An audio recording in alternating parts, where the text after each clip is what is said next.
Hello everyone, मैं हूं advocate Rahul Mishra और आज की वीडियो में मैं आप लोगों को कुछ ऐसी इंपॉर्टेंट चीज बताने वाला हूं जो आपके बहुत ज्यादा काम आने वाली है।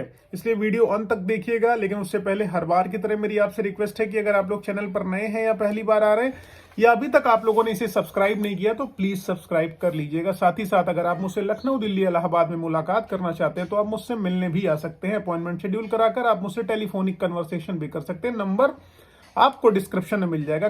मेरा अनुरोध आप सभी से यही है कि डायरेक्ट कॉल न करें, पहले व्हाट्सएप पे कंफर्मेशन जरूर ले लिया करें। ठीक है, चलिए हम लोग अपना वीडियो स्टार्ट करते हैं। देखिए, हिंदू धर्म में क्या होता है कि शादी का मतलब होता है सत्यता का आधार, यानी कि ये दो परिवारों का समागम होता है, दो परिवारों का मिलन होता है, सिर्फ दो इंडिविजुअल्स का मिलन नहीं होता है।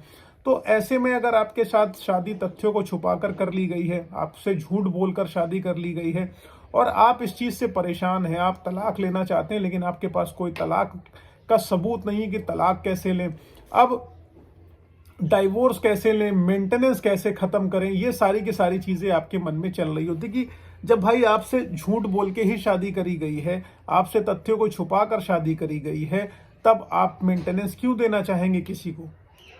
जाहिर सी बात है, मैं आपसे झूठ बोलूं कि मैं आपका केस लड़ लूंगा और आप मुझे फीस दे दो, तो अगर मैं केस में अपीयर नहीं हो रहा हूं तो आप मुझे फीस क्यों दोगे? सिंपल सी बात है, समझिएगा बात को।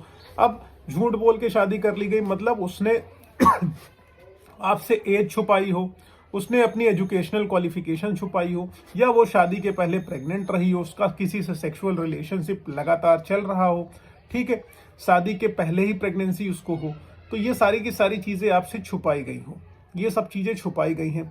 अब हस्बैंड जो होता है ये सब कुछ जानते हुए भी सबसे बड़ी गलती क्या करता है, जब उसके ऊपर वाइफ जो है मेंटेनेंस का केस लगा देती है तो उसको वो डिफेंड करने लगता है, ठीक है, कि मेरी पत्नी है। जब आप उसको पत्नी मान लेते हो तो आपकी पत्नी होती है, अगर आप नहीं मानते हो तो कैसे पत्नी हो जाएगी? अब आप कहोगे सर क्या मूर्खतापूर्ण आप बातें कर रहे हो।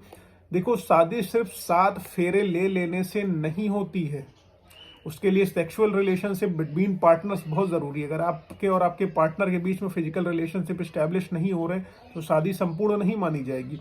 या उसने तथ्यों को छुपाकर आपसे शादी कर ली, एविडेंसेस जो भी चाहिए थे वो नहीं रहे, जो चीज होनी चाहिए थी वो चीजें आप लोगों के बीच में नहीं हुई जो पति पत्नी के बीच में होती है, तो शादी पूर्ण कैसे होगी?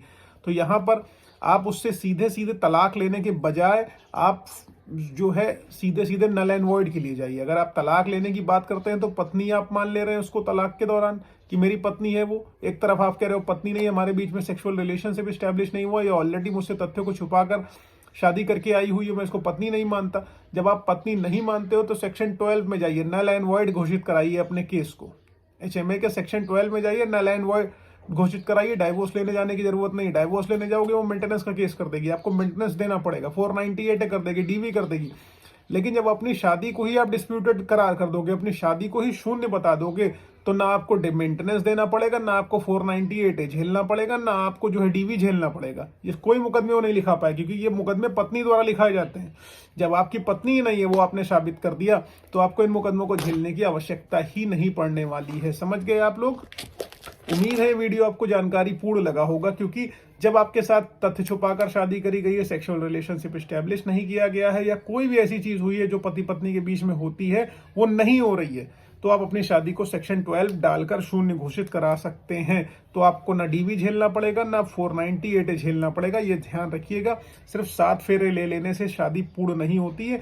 लेकिन एक चीज ये ध्यान रखना, आपको ये केस जो करना होगा 1 साल के अंदर करना होगा। अगर बच्चे हैं तो इसको अवॉइड करना, क्योंकि भाई जब सेक्सुअल रिलेशनशिप स्टैब्लिश ही हो गई, आपको बच्चे पैदा हो ही गए हैं, तो आप कैसे कह दोगे कि आपकी शादी पूर्ण नहीं हुई है? ठीक है, हाँ, जहां पर तथ्य छुपाकर शादी करी गई है, या फिजिकल रिलेशनशिप स्टैब्लिश नहीं हो रहा है, या कोई ऐसा कार्य नहीं हो रहा है जहां पर शादी संपूर्ण होती हो, परिवारों का समागम होता हो, वो चीजें अगर नहीं हो रही तो आप वहां पर सेक्शन 12 के लिए जा सकते हैं, शादी को शून्य घोषित करा सकते हैं। बिना डाइवोर्स लिए इस आधार पर आप जो है शादी को खत्म करा सकते हैं। बहुत सारे लोग पूछते हैं सर शादी खत्म कैसे करूं बिना तलाक लिए? तो बिना तलाक लिए शादी को खत्म करने का सबसे बेहतर तरीका है सेक्शन 12, नल एंड वॉइड का केस। समझ गए आप लोग? उम्मीद है ये वीडियो आपको जानकारी पूर्ण लगा होगा, ये आपके काम आएगा।